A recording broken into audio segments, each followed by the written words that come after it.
Aku kira putri tiriku menolak masakanku karena membenciku. Ternyata penolakan itu adalah satu-satunya cara dia untuk menyelamatkan nyawaku dari ayah kandungnya sendiri. Sebelum kita mulai lebih lanjut, yuk, tekan tombol suka, serta tombol subscribe agar tidak ketinggalan kisah menarik lainnya. Dan jangan lupa absen asal kota Bapak Ibu di kolom komentar. Semoga rezeki kita semua dilancarkan, kesehatan kita diberkahi, dan keluarga kita selalu harmonis dalam lindungannya. Amin. Aku menatap langit senja dari balik kaca jendela, mencoba meyakinkan diriku bahwa inilah tempat segala kegagalan masa lalu akan terkubur. Udara di sini tipis dan dingin, membawa aroma khas pinus dan tanah basah, seolah-olah kota ini hidup di bawah selimut kabut abadi. Aku memejamkan mata sejenak, menghirup janji tentang sebuah awal yang baru, tentang rumah tangga yang utuh, tentang menjadi istri dan ibu yang sempurna, sebuah peran yang selalu gagal kuperankan di masa lalu. Rumah yang Arion pilihkan sangat besar, terbuat dari batu alam dan kayu gelap, menjanjikan kehangatan tetapi terasa dingin di bawah sentuhan jariku. Kami pindah seminggu lalu, dan sejak saat itu, aku berusaha mengisi setiap sudut yang kosong dengan tawa, aroma masakan, dan harapan, mencoba menyeimbangkan kehangatan karisma Arion dengan kesunyian yang dibawa oleh Lintang. Arion adalah pria yang membuatku percaya pada kesempatan kedua. Matanya selalu memancarkan keyakinan yang menenangkan, membuatku merasa aman dan dicintai, seolah semua kekacauan dalam hidupku hanyalah ria kecil yang pasti akan hilang di pelukannya. Dialah yang meyakinkanku bahwa di langit senja, jauh dari hiruk-pikuk kota yang mengenal masa laluku, aku bisa menjadi Maya yang baru. Tantangan terbesarku, tentu saja, adalah Lintang.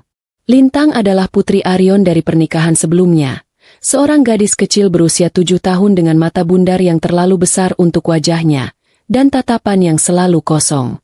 Dia seperti patung porselen yang indah tetapi rapuh, terlalu takut untuk disentuh. Ia nyaris tidak berbicara sejak kami tiba, hanya bergerak dalam keheningan, selalu memeluk erat boneka kelinci usang bernama Bunny. Kelinci itu sendiri tampak lebih tua darinya, dengan telinga yang lepek dan bulu yang sudah tipis, seolah Bunny telah menjadi wadah bagi semua ketakutan yang tidak bisa Lintang keluarkan. Aku berusaha keras. Aku mendekorasi kamarnya dengan tema luar angkasa, membelikannya buku-buku cerita yang lucu, bahkan mencoba mempelajari kartun kesukaannya. Semua usahaku seolah mental di dinding kaca. Aku tidak pernah bertemu penolakan sehalus dan sedalam yang Lintang tunjukkan. Dia tidak pernah membentak atau menangis. Dia hanya diam, menarik diri, membuatku merasa seolah kehadiranku di rumah ini hanyalah ilusi yang akan lenyap jika dia berkedip. Arion selalu berkata, dia hanya butuh waktu. Sayang, ibunya baru meninggal. Dia masih berduka. Jangan terlalu tegang. Aku tahu Arion benar, tetapi ada sesuatu dalam keheningan Lintang yang jauh lebih menusuk daripada duka biasa. Itu adalah keheningan yang penuh teror.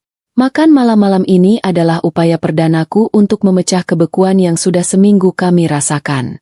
Aku memasak sop buntut kesukaan Arion, dan untuk Lintang, aku membuatkan nugget ayam bentuk bintang dan kentang goreng, makanan yang kubaca paling disukai anak seusianya.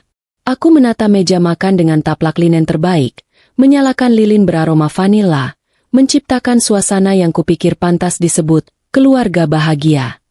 Piring kecil Lintangku beri hiasan potongan wortel berbentuk bunga. Aku duduk menunggu. Jantungku berdebar antara harapan dan kecemasan. Arion masuk, tersenyum cerah, memuji aroma masakanku seolah aku baru saja memenangkan kompetisi memasak tingkat nasional. Wah, istriku memang paling hebat, katanya, mencium keningku dan merangkulku hangat. Kehadirannya selalu seperti sinar matahari di hari yang mendung. Tetapi kehangatan itu tidak cukup untuk menghalau dinginnya tatapan Lintang yang berjalan pelan dari kamarnya. Lintang duduk di kursi, tepat di seberangku. Boneka Bunny diletakkan di pangkuannya. Dia melihat piringnya yang penuh warna, lalu menatapku, kemudian beralih ke Arion. Aku menahan napas. Keheningan yang terjadi terasa tebal dan berat, seolah udara pun menolak bergerak. Arion menyendok supnya, berusaha menciptakan suasana normal, tetapi Lintang tetap mematung. Aku berusaha tersenyum seramah mungkin, merasa pipiku sudah pegal karena terlalu lama tersenyum palsu. Lintang, ayo dimakan, sayang, ujarku lembut. Mama yang buat nugget bentuk bintang ini khusus untuk kamu. Lintang hanya menggeleng. Gerakannya sangat pelan, nyaris tak terlihat, tetapi penolakannya mutlak. Maaf, Mama. Lintang tidak lapar, katanya. Suaranya kecil dan serak, hampir seperti bisikan angin. Aku merasakan tusukan yang tajam di dadaku, bukan karena tersinggung, tetapi karena kecewa. Upayaku selama berjam-jam seolah dihancurkan oleh 3 kata yang diucapkan tanpa emosi. Aryon menoleh, kerutan muncul di dahinya. Loh, tadi di mobil kamu bilang mau makan. Nak, cobalah sedikit.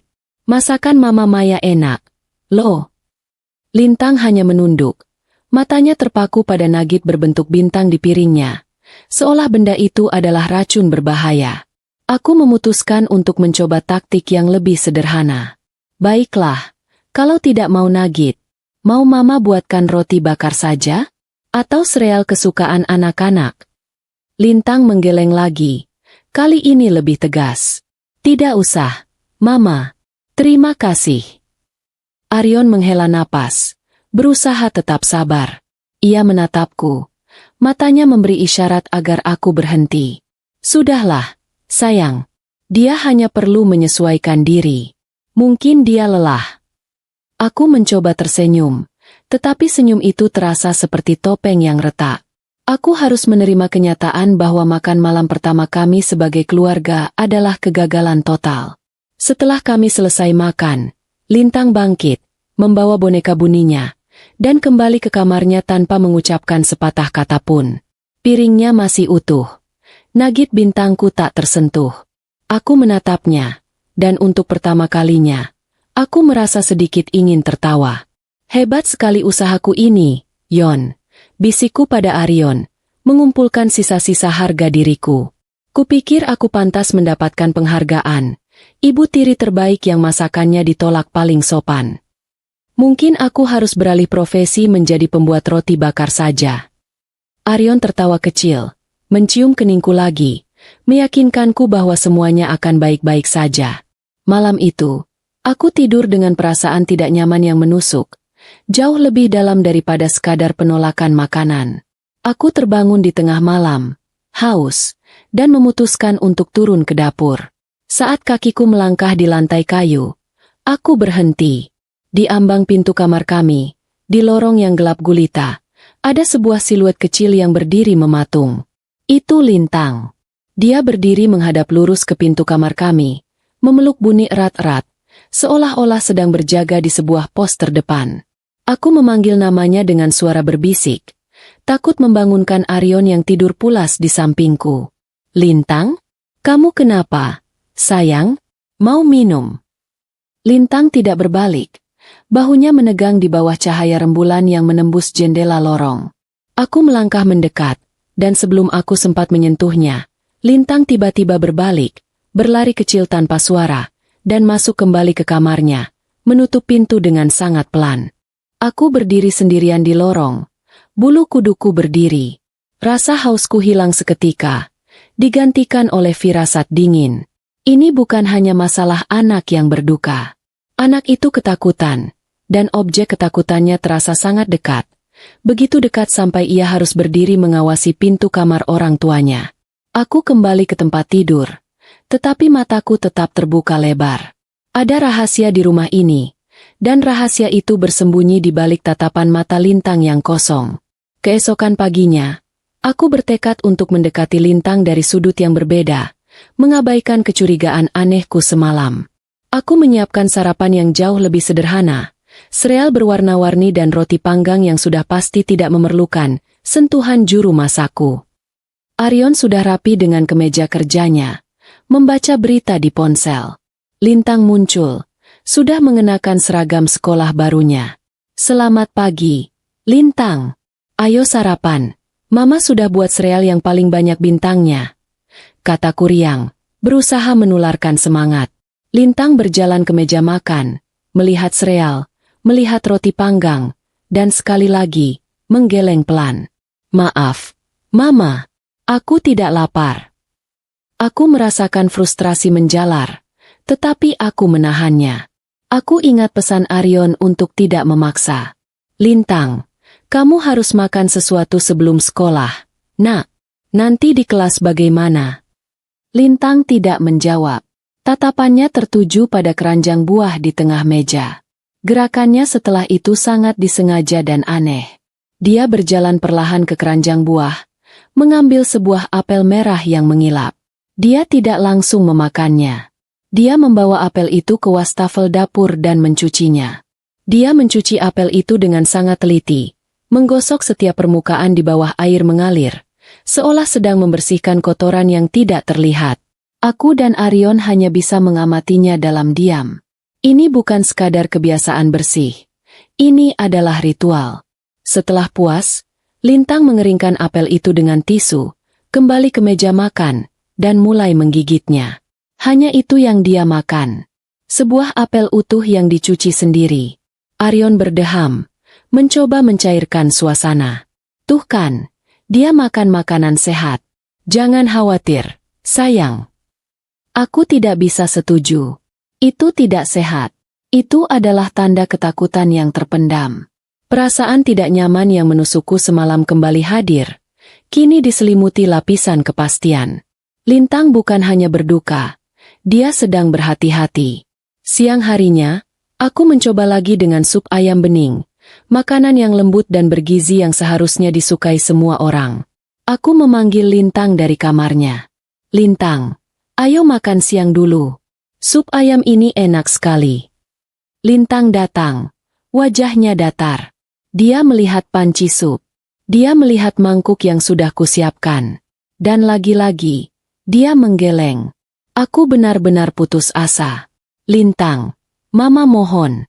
Kamu belum makan apapun yang benar sejak kemarin. Mama buatkan jus buah saja. Ya? Jus apel dan wortel.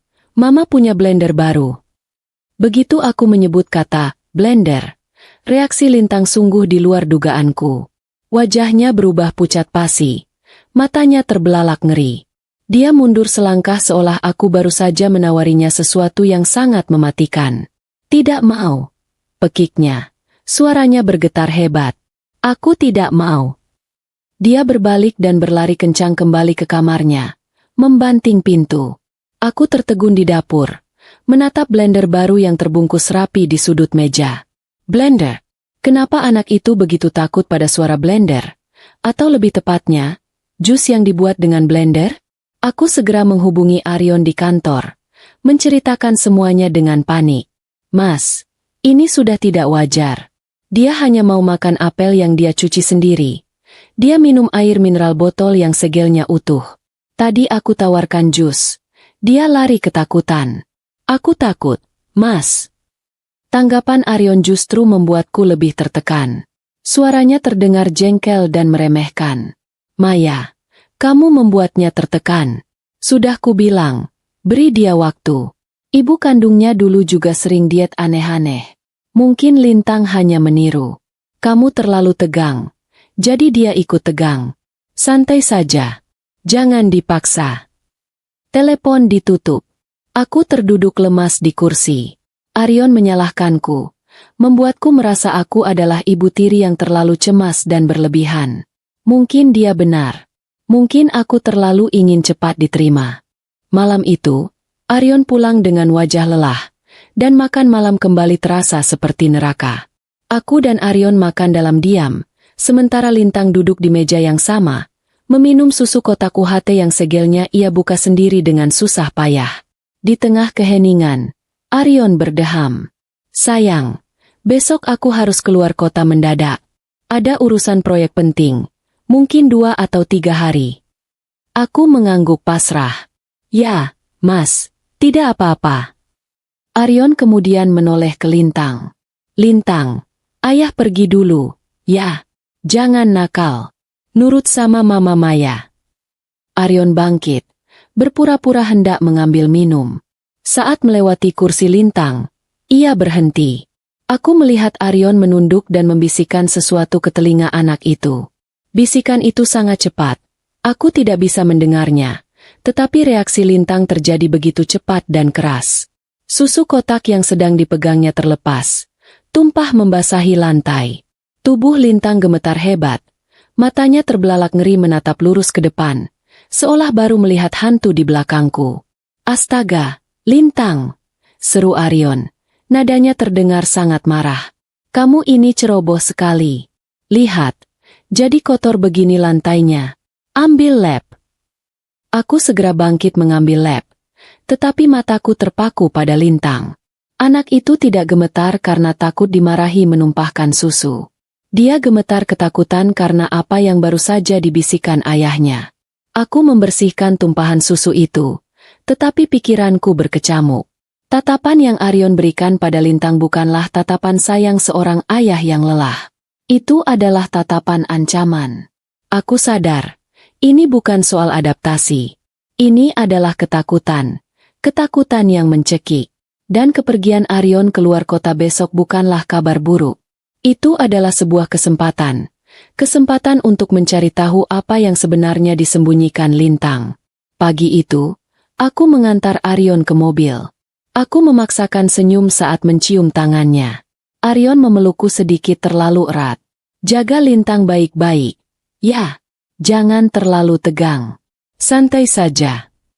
Bisikan itu terdengar seperti nasihat, tetapi di telingaku, itu terdengar seperti perintah dan peringatan. Saat mobil Arion menghilang di tikungan langit senja, aku merasakan kelegaan yang aneh.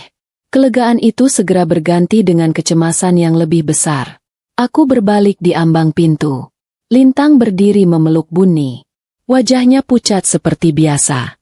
Begitu mata kami bertemu, ia segera masuk kembali ke kamarnya. Rumah itu terasa sangat berbeda tanpa Arion. Jauh lebih sunyi, tetapi juga jauh lebih besar dan menakutkan. Aku merasa seperti berjalan di atas kulit telur. Aku mencoba menyibukkan diri dengan membersihkan rumah, menyiram tanaman, apapun untuk meredam pikiran burukku. Aku teringat lagi kata-kata Arion di telepon kemarin. Ibu kandungnya dulu juga diet aneh-aneh. Aku duduk di sofa, memijat pelipisku. Apakah aku yang salah? Apakah aku ibu tiri yang terlalu cemas? Aku sangat mencintai Arion dan ingin keluarga ini berhasil. Tetapi, bayangan mata Lintang yang penuh teror saat Arion berbisik padanya tadi malam menghapus semua keraguan. Tidak, ini bukan imajinasiku. Suamiku telah membuat anak itu ketakutan. Siang hari, aku mencoba mengajak Lintang bermain, mengetuk pintu kamarnya. "Lintang, mau nonton film kartun di ruang tamu? Mama punya banyak film bagus." Hening sejenak, lalu terdengar suara Lintang dari balik pintu. "Tidak, Mama. Terima kasih. Aku mau di kamar saja." Aku menghela napas. Aku kembali ke ruang tamu sendirian. Aku merasa gagal total, bukan hanya sebagai ibu tiri, tetapi sebagai pelindung. Aku bisa melihat ada yang salah dengan anak itu, tetapi aku tidak tahu bagaimana cara menembus dinding ketakutan yang mengelilingi Lintang. Waktu berjalan sangat lambat. Aku terus-menerus melirik ke arah pintu kamar Lintang, berharap anak itu akan keluar, tetapi Lintang tidak keluar. Aku bahkan tidak yakin apa yang dilakukan anak itu di dalam kamar seharian. Menjelang sore, aku menyerah. Aku tidak akan memaksa Lintang makan masakanku lagi. Aku pergi ke minimarket terdekat di langit senja. Aku membeli lebih banyak apel, beberapa susu kotak UHT berbagai rasa, dan beberapa botol air mineral. Aku menatap rak-rak berisi biskuit dan sereal. Aku ingin membelikan itu semua untuk Lintang, tetapi aku tahu anak itu akan menolaknya. Aku pulang dan melihat Lintang mengintip dari balik tirai jendela kamarnya. Begitu mata kami bertemu, Lintang langsung menghilang. Malam akhirnya tiba. Langit di luar langit senja gelap pekat. Rumah itu terasa semakin dingin. Aku merasa kesepian dan putus asa. Demi formalitas, aku tetap pergi ke dapur. Aku tidak memasak. Aku hanya membuat roti lapis sederhana untuk diriku sendiri. Aku duduk di meja makan yang besar itu sendirian. Kursi Arion kosong. Kursi Lintang kosong. Aku merasa seperti orang bodoh. Aku menatap lilin yang kubiarkan menyala. Sinarnya yang berkedip-kedip seolah menertawakan semua usahaku. Tiba-tiba, aku mendengar suara pintu kamar Lintang terbuka. Jantungku berdebar. Lintang berjalan keluar. Anak itu tidak membawa boneka bunyinya. Tangannya kosong. Ia berjalan ke meja makan dan duduk di kursinya. Diam. Di depannya ia hanya meletakkan sebotol air mineral yang segelnya masih utuh. Aku menatap anak itu. Lintang, mau mama ambilkan apel? Lintang menggeleng. Kami duduk dalam keheningan yang menyiksa. Aku tidak bisa memakan roti lapisku. Aku hanya menatap Lintang. Anak itu terlihat sangat rapuh di bawah cahaya lampu makan. Ia terus menunduk, memilin-milin jemarinya di atas pangkuan. Lalu, sesuatu yang aneh terjadi. Lintang mengangkat kepalanya. Ia tidak menatapku. Ia menatap ke arah pintu depan. Ia mendengarkan seisi rumah yang hening. Tidak ada suara apapun selain dengungan kulkas. Lintang bangkit dari kursinya. Lututku terasa lemas. Aku tidak tahu apa yang akan dilakukan anak itu. Lintang tidak pergi ke kamar. Ia berjalan pelan, mengendap-ngendap menuju pintu depan. Ia menempelkan telinganya ke pintu, mendengarkan. Lintang, ada apa? Bisikku. Lintang berbalik. Wajahnya pucat pasi. Ia memberi isyarat agar aku diam. Ia lalu berjalan ke jendela ruang tamu, mengintip sedikit dari balik tirai. Ia memeriksa garasi. Ia tampak memastikan sesuatu. Setelah beberapa saat yang terasa seperti selamanya, Lintang tampak sedikit lebih rileks. Ia berbalik dan berjalan mendekatiku di meja makan. Jantungku berdebar begitu kencang hingga aku takut Lintang bisa mendengarnya. Lintang berhenti tepat di samping kursiku. Anak itu menoleh ke kiri dan ke kanan. Matanya menyapu seluruh ruangan, seolah-olah dinding pun bisa mendengar. Lalu, Lintang mencondongkan tubuhnya, sangat dekat ke telingaku. Aku bisa merasakan napas anak itu yang dingin. Dengan suara bergetar hebat, nyaris tak terdengar, Lintang berbisik. Mama, aku harus memberitahu Mama sesuatu tentang Papa. Seluruh tubuhku menegang di atas kursi makan. Darahku terasa dingin seketika mendengar bisikan Lintang. Kata-kata itu, diucapkan dalam kegelapan dan keheningan, terasa seperti bom waktu yang tiba-tiba diaktifkan di tengah malam. Aku menatap mata Lintang yang memohon. Mata yang biasanya kosong, kini dipenuhi teror yang sangat nyata dan mendesak. Apa? Nak? Ceritakan pada Mama. Bisikku kembali. Suaraku bergetar, berusaha tetap tenang agar tidak menakuti anak itu lebih jauh. Lintang menggeleng cepat. Pandangannya menyapu sudut-sudut dapur yang gelap, seolah Arion bisa muncul dari balik bayangan kapan saja. Ketakutan Lintang begitu menular hingga aku mulai merasakan kecemasan yang sama. Kecemasan bahwa kami tidak sepenuhnya sendirian di rumah besar ini. Dia tahu. Dia selalu tahu. Bisik Lintang lagi. Mendesak. Genggamannya pada tanganku terasa dingin seperti es, dan kekuatannya tidak seperti anak 7 tahun. Papa bohong. Dia tidak di luar kota. Dia bisa pulang kapan saja. Dia selalu mengawasi. Pernyataan itu mengirimkan gelombang kejutan murni ke tulang punggungku. Aku mulai berpikir bahwa mungkin Arion hanya pergi ke pinggiran langit senja. Atau mungkin dia berbohong, hanya untuk menguji kami. Perasaan teror murni yang tiba-tiba menghantamku membuatku sadar bahwa ketakutan Lintang itu beralasan. Lintang tiba-tiba menarik tanganku, memaksaku bangkit dari kursi. Jangan di sini, Mama. Cepat, sebelum dia benar-benar pulang. Aku membiarkan Lintang menarikku, bergerak cepat melintasi ruang tamu yang gelap, menaiki tangga kayu yang terasa berat di bawah kakiku. Setiap langkah terasa seperti memecahkan keheningan, dan aku yakin seluruh langit senja bisa mendengar detak jantungku yang memalu. Kemanapun kami pergi, aku mengikuti Lintang tanpa bertanya.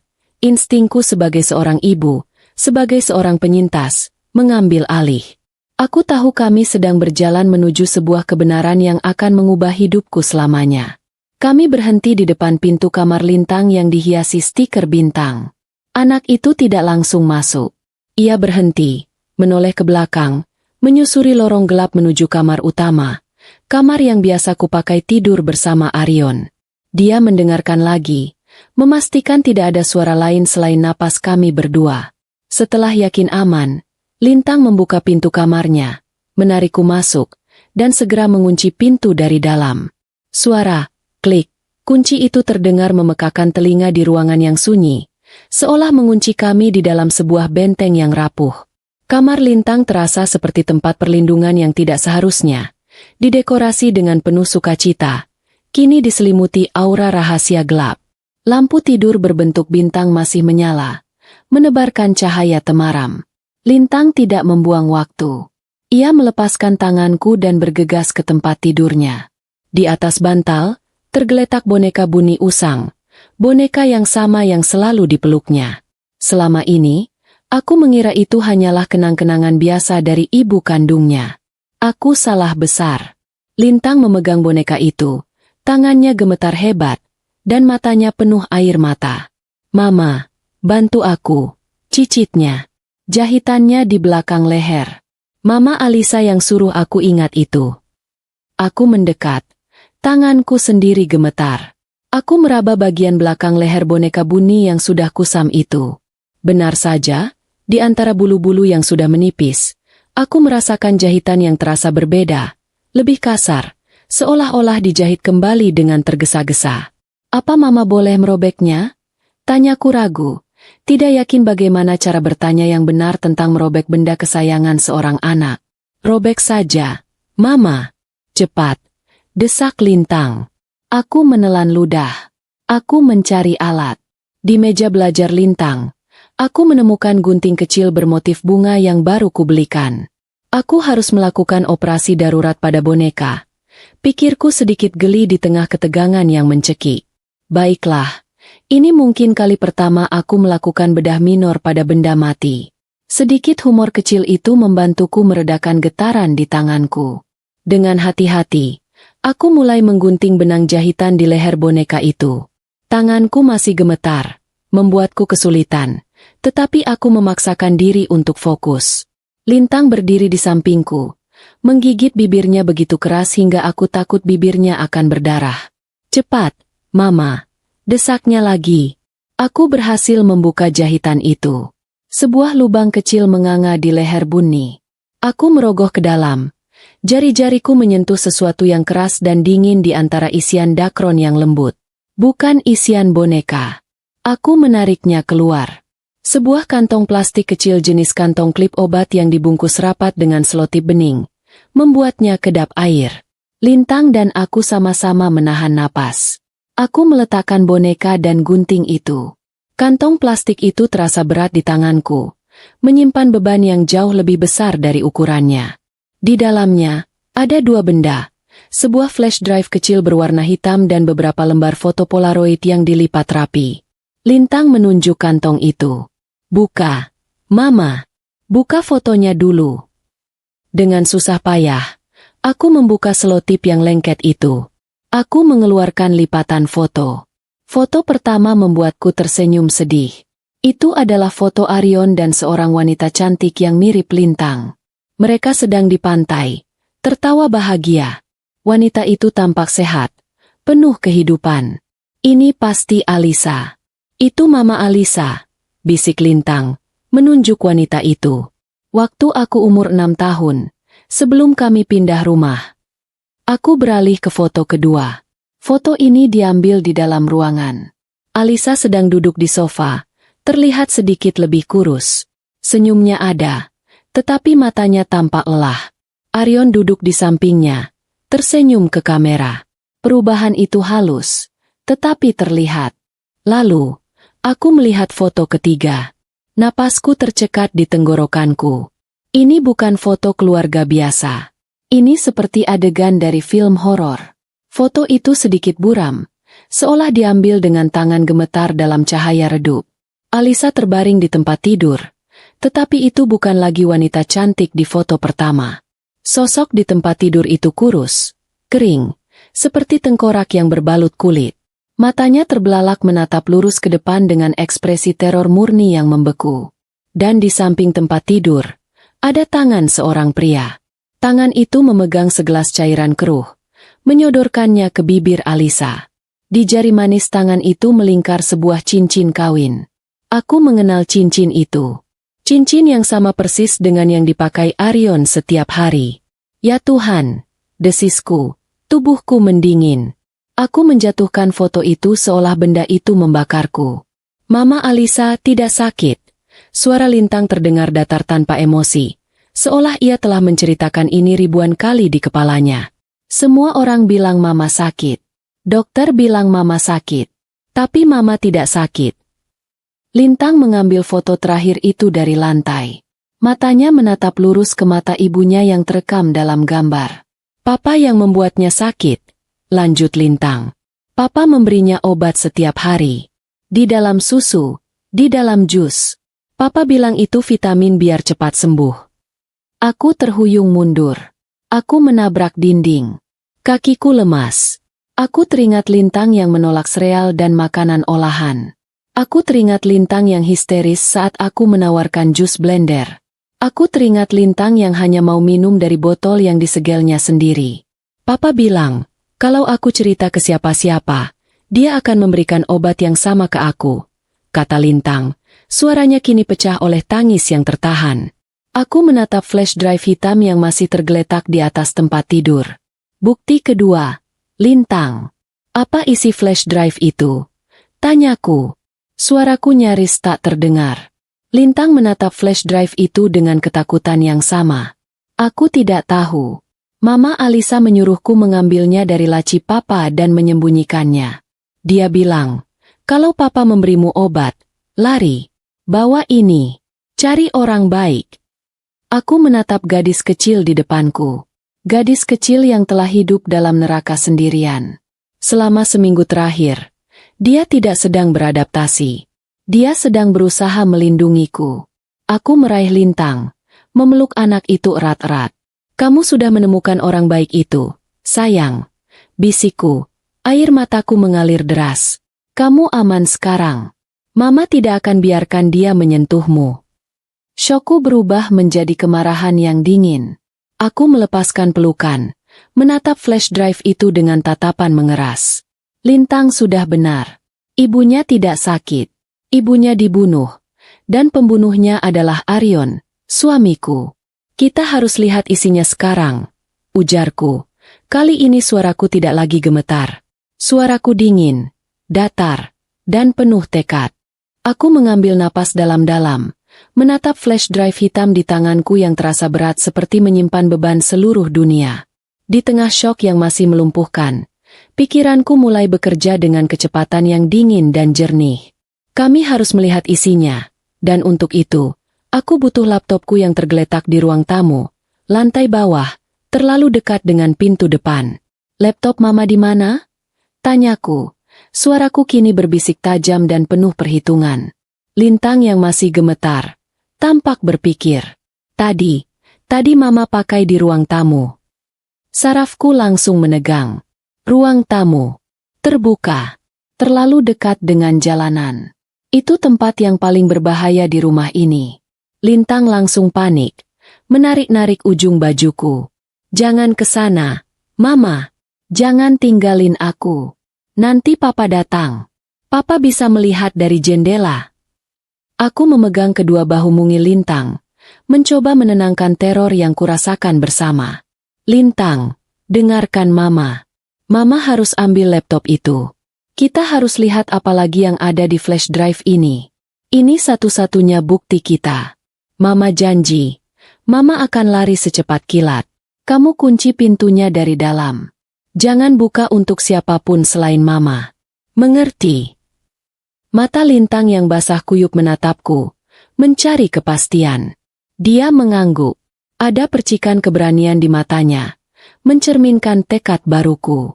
Lintang adalah saksi. Tetapi sekarang ia adalah sekutuku. Aku membuka kunci pintu kamar, menyelinap keluar, dan Lintang segera menguncinya lagi dari dalam. Aku berdiri sendirian di lorong lantai atas yang gelap. Aku menahan napas. Suara detak jam di ruang tamu terdengar seperti dentuman palu godam yang memekakan telinga. Aku teringat bisikan Lintang. Dia selalu mengawasi. Aku harus bergerak. Tetapi aku merasa ribuan mata Arion mengawasiku dari kegelapan di luar. Aku berlari. Aku menuruni tangga tanpa suara. Kakiku nyaris tidak menyentuh anak tangga. Laptopku ada di sana, di atas meja kopi, persis di tempat aku meninggalkannya tadi siang. Jendela besar ruang tamu menghadap ke jalan. Gordennya sedikit terbuka. Aku merasakan seolah Arion ada di luar sana, berdiri di balik pohon pinus, mengawasiku, menertawakanku. Aku memaksa diri untuk fokus. Aku menyambar laptop itu, tidak mempedulikan kabel chargernya yang tertarik. Aku berbalik dan berlari kembali ke tangga. Setiap langkahku menaiki tangga terasa berat. Lantai kayu berderit pelan di bawah kakiku. Suaranya terdengar memekakan telinga di rumah yang sunyi, dan aku yakin Arion pasti mendengarnya dimanapun suaminya itu berada. Aku sampai di depan pintu kamar Lintang. Aku mengetuk pelan, 3 kali, pola yang sudah kami sepakati secara instan. Lintang, ini Mama. Buka. Suara kunci diputar, pintu terbuka sedikit, dan tangan Lintang menarikku masuk. Pintu dibanting dan dikunci lagi. Aku bersandar di pintu, mengatur napas yang terengah-engah. Laptop itu terasa dingin di tanganku. Kami berhasil. Aku duduk di lantai, bersandar di tempat tidur.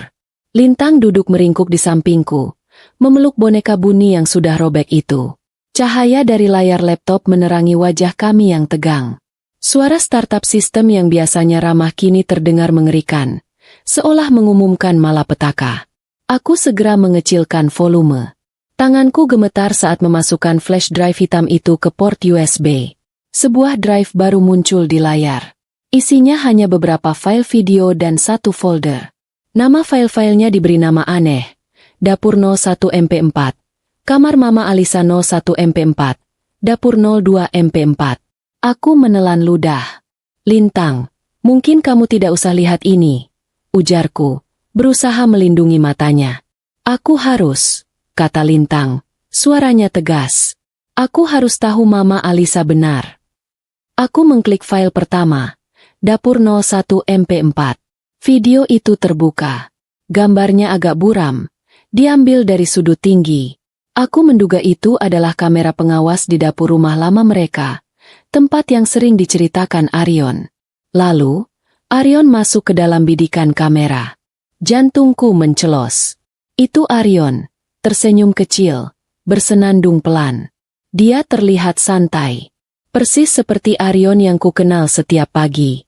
Dia membuka lemari dapur, mengambil segelas jus jeruk yang sudah disiapkan di meja. Lalu, ia membuka lemari lain, lemari obat. Ia mengeluarkan sebuah botol kecil berwarna coklat tanpa label. Aku menahan napas. Arion membuka botol itu, mengeluarkan beberapa butir pil putih. Dengan sangat tenang, ia mengambil pelumat obat yang kecil, menghancurkan pil-pil itu menjadi bubuk putih halus. Ia melakukannya dengan ahli, seperti seorang apoteker. Lalu bubuk itu ia tuangkan ke dalam jus jeruk. Ia mengaduknya perlahan dengan sendok, bersenandung pelan. Setelah bubuk itu larut, ia mengangkat gelas itu, tersenyum pada dirinya sendiri di pantulan jendela, lalu berjalan keluar dari dapur. Aku merasakan mual yang hebat. Ya Tuhan, itu obatnya, bisik Lintang di sampingku. Dia selalu membuatnya di dapur saat Mama Alisa sedang mandi pagi. Aku menutup mataku sejenak, tetapi aku harus tahu. Aku harus melihat semuanya. Aku mengarahkan kursor ke file kedua. Kamar Mama Alisa 01 MP4. Ini lebih buruk. Jauh lebih buruk. Video ini juga dari sudut tinggi, di kamar tidur. Alisa kini terbaring lemah di tempat tidur. Ia sangat kurus. Matanya cekung. Pintu terbuka. Arion masuk, membawa gelas jus jeruk tadi. Minum, sayang. Suara Arion terdengar di video. Suaranya lembut, penuh kasih. Suara yang sama yang ia gunakan saat memanggilku. Ini obatmu, biar kamu cepat sembuh. Alisa menggeleng lemah. Pahit. Aku tidak mau lagi, Mas. Rasanya aneh. Perutku sakit. Wajah Arion yang tadinya tersenyum berubah. Senyumnya lenyap. Matanya menjadi dingin. Kamu harus minum. Dokter bilang kamu harus minum. Jangan bandel. Saat Alisa tetap menolak, Arion melakukan sesuatu yang membuatku menjerit tertahan di dalam hati. Dengan satu tangan, Arion mencengkeram rahang istrinya. Dengan tangan yang lain, ia menutup hidung wanita itu. Alisa terbatuk, meronta, tetapi ia terlalu lemah. Tubuhnya megap-megap mencari udara. Saat itulah, saat mulutnya terbuka untuk bernapas, Arion menuangkan jus beracun itu ke tenggorokannya. Alisa tersedak, terbatuk hebat, tetapi Arion terus memaksanya, memegang rahangnya erat-erat sampai gelas itu kosong. Nah, begitu kan, pintar, kata Arion, mengelap bibir istrinya dengan tisu. Ia tersenyum lagi. Sekarang istirahat. Arion bangkit, merapikan bajunya, dan keluar dari kamar. Video itu terus berjalan, menunjukkan Alisa yang menangis tanpa suara di tempat tidur, memegangi perutnya yang kesakitan. Lintang menjerit. Bukan jeritan keras, tetapi jeritan tertahan yang penuh kepedihan yang ia pendam di bantal boneka buninya. Dia melakukannya setiap hari. Mama, setiap hari sampai Mama berhenti bergerak, sampai Mama tidur dan tidak bangun lagi. Aku membeku. Pria yang kucintai, pria yang tidur di sampingku, pria yang kupercayai. Dia adalah monster pembunuh berdarah dingin. Aku menutup laptop itu dengan kasar. Semuanya menjadi jelas. Ketakutan Lintang pada blender. Penolakannya pada makanan yang diolah. Permintaannya pada buah utuh yang dia cuci sendiri. Tiba-tiba, sebuah kesadaran yang jauh lebih mengerikan menghantamku. Lintang, suaraku bergetar. Kamu tidak mau makan masakan Mama bukan karena kamu tidak suka Mama, kan? Lintang mengangkat wajahnya yang basah kuyup. Kamu takut Papa meracuni Mama juga? Lintang tidak perlu menjawab. Ia hanya mengangguk pelan. Tangisnya pecah. Jantungku serasa berhenti berdetak. Itu bukan tentang Lintang. Itu tidak pernah tentang Lintang. Anak ini, gadis kecil yang trauma ini, selama seminggu terakhir dia tidak sedang beradaptasi. Dia sedang berusaha melindungiku. Syok yang kurasakan membeku, digantikan oleh hawa dingin yang menusuk. Kemarahan murni yang belum pernah kurasakan seumur hidupku. Pria itu tidak hanya membunuh istri pertamanya. Dia menyiksa Lintang secara mental. Dan dia sedang bersiap membunuhku. Dia tidak akan lolos, desisku. Aku membuka kembali laptop. Aku harus tahu sisa ceritanya. Selain file video, ada satu folder di flash drive itu. Namanya sederhana, dokumen penting. Aku mengkliknya. Isinya adalah beberapa file PDF. File pertama, polis_asuransi_jiwa_Alisa PDF. Aku membukanya. Itu adalah polis asuransi jiwa atas nama Alisa. Nilai pertanggungan 10 miliar rupiah. Penerima manfaat tunggal, Arion. Tanggal polis dibuat 2 tahun lalu. Tanggal klaim diajukan 3 bulan lalu. Tanggal klaim dicairkan 2 bulan lalu. Aku menghitung mundur. 2 bulan lalu. Tepat 1 bulan sebelum Arion menikahiku. Dia menikahiku setelah dia mendapatkan uangnya. Gumamku. Pria itu tidak berduka. Dia merayakan. Aku merasa mual. Arion menikahiku dengan uang darah. Uang hasil membunuh istrinya sendiri. Lalu, mataku tertuju pada file kedua. Jantungku serasa berhenti berdetak sama sekali. Nama file itu, polis_baru_maya PDF. Tanganku gemetar hebat hingga aku kesulitan mengarahkan kursor. Aku mengklik file itu. Layar laptop menampilkan dokumen yang rapi. Polis asuransi jiwa baru dan resmi atas nama tertanggung, Maya. Tanggal polis disetujui seminggu setelah pernikahan kami. Nilai pertanggungan, 10 miliar rupiah. Penerima manfaat tunggal, Arion. Aku terhuyung ke belakang. Punggungku menabrak dinding. Tidak. Semuanya terungkap. Ini adalah pola. Ini adalah pekerjaannya. Arion adalah seorang Black Widow versi pria. Dia menikahiku, memasukkan polis asuransi, dan kemudian meracuniku perlahan-lahan. Itulah sebabnya dia membawaku ke langit senja, tempat yang jauh dari orang-orang yang mengenalku. Itulah sebabnya dia selalu berkata, "Kamu terlalu tegang, sayang." Arion sedang membangun narasi. Narasi bahwa Maya adalah wanita yang stres dan cemas. Sehingga, ketika aku mulai sakit, ketika Arion mulai memberiku obat, tidak ada yang akan curiga. Dan Lintang? Lintang adalah satu-satunya kesalahan dalam rencana sempurna Arion. Arion tidak menyangka anak sekecil itu, yang sudah ia teror, berani melawan. Penolakan Lintang untuk makan adalah satu-satunya penghalang antara aku dan obat pertamaku. Aku meraih ponselku di saku celana. Aku harus menelepon polisi. Kita harus pergi dari sini. Lintang. Kita akan panggil polisi.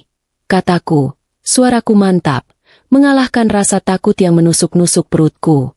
Aku membuka kunci ponselku. Jariku gemetar saat mencari ikon telepon. Aku harus menelepon nomor darurat. Aku harus menelepon 110. Aku butuh bantuan. Aku butuh saksi. Jariku baru saja akan menekan tombol panggil. Tiba-tiba, layar ponselku menyala. Layar itu gelap, lalu terang, menampilkan sebuah panggilan masuk. Jantungku melompat ke tenggorokanku, berdebar liar, memukul-mukul rusukku. Aku dan Lintang menatap layar itu dengan ngeri yang membeku. Sebuah nama tertera di sana, bersinar di kegelapan kamar. Arion, suamiku.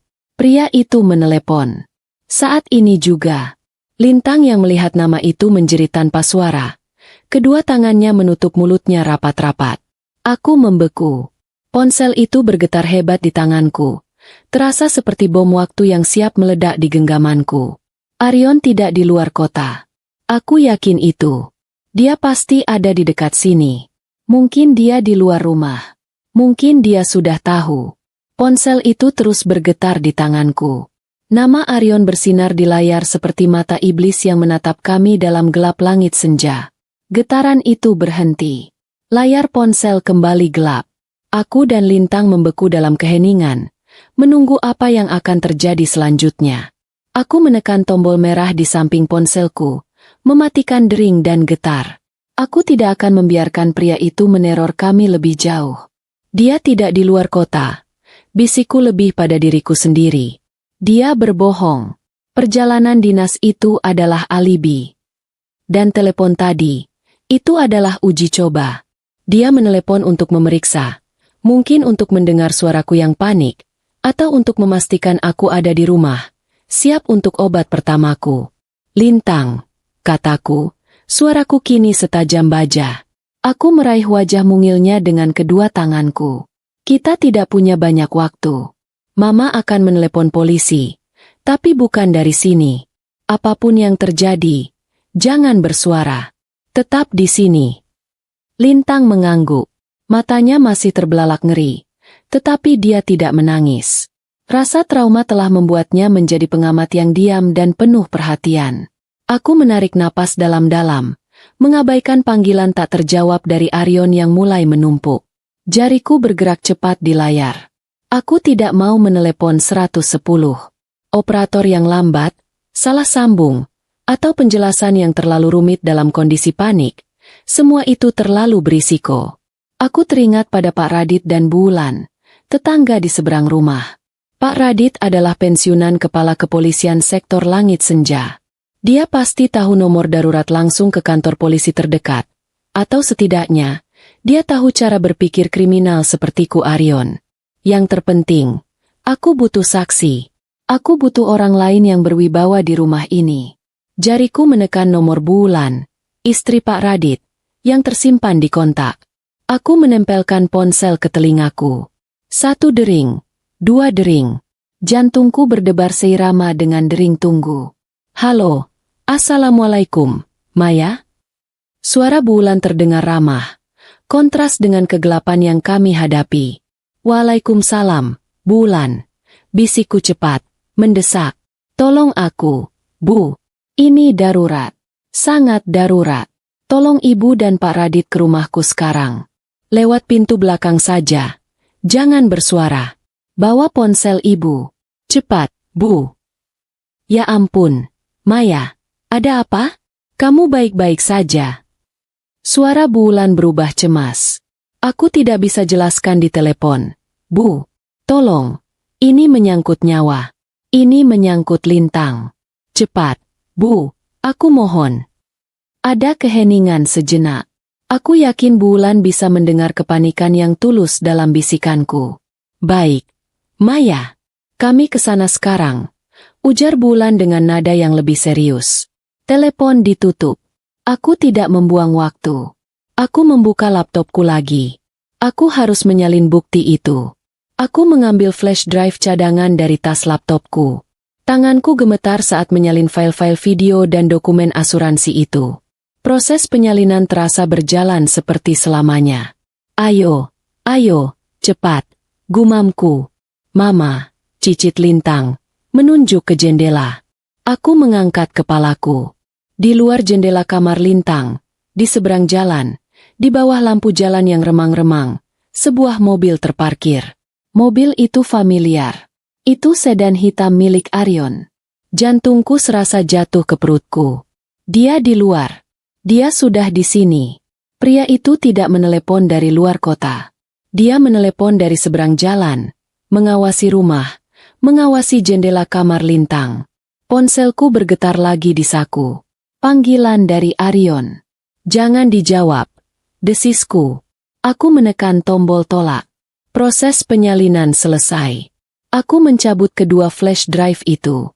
Flash drive asli, bukti dari Alisa. Aku masukkan ke dalam saku jubah tidurku yang dalam. Flash drive salinannya aku genggam erat di tanganku. Laptop itu kututup. Ketukan pelan terdengar di pintu dapur. Bukan di pintu depan. 3 ketukan pelan. Itu pasti Bu Wulan dan Pak Radit. Lintang, pegang tangan Mama. Jangan dilepas, kataku. Aku mematikan lampu kamar Lintang. Ruangan itu menjadi gelap gulita. Kami keluar dari kamar, berjalan mengendap-endap di lorong yang gelap. Aku bersyukur rumah itu kini gelap total. Kami menuruni tangga satu persatu, dengan Lintang menempel erat di belakangku. Saat kami sampai di lantai bawah, ponselku bergetar lagi di saku. Panggilan dari Arion. Aku kembali menolaknya. Dia akan masuk, bisik Lintang, gemetar hebat. Dia marah. Aku memeluknya sebentar. SSTTT. Ada Mama di sini. Kami sampai di dapur.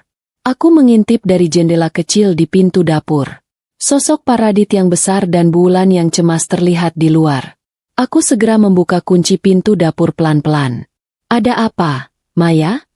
Bisik Bu Wulan, wajahnya pucat. Pak Radit berdiri di belakangnya. Matanya waspada. Masuk, Pak, Bu. Cepat. Desisku. Saat mereka masuk, aku langsung mengunci pintu itu kembali. Aku menarik mereka ke sudut dapur yang paling gelap. Suami saya, Arion. Dia pembunuh. Kataku. Suaraku datar dan tanpa emosi. Bu Wulan menutup mulutnya. Pak Radit menyipitkan matanya. Menatapku lurus. Maya, apa yang kamu bicarakan? Aku tidak punya waktu untuk menjelaskan. Aku menyerahkan flash drive salinan itu ke tangan Pak Radit. Ini buktinya. Pak, rekaman dia meracuni istri pertamanya. Dokumen asuransi. Dia mau meracuni saya. Anak saya. Lintang, dia saksinya. Pak Radit menatapku, lalu ke Lintang yang bersembunyi di belakangku. Sebagai mantan polisi, ia bisa membedakan antara histeria dan teror yang sesungguhnya. Mata Lintang adalah teror yang sesungguhnya.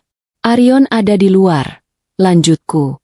Dia parkir di seberang jalan. Dia menelepon saya terus.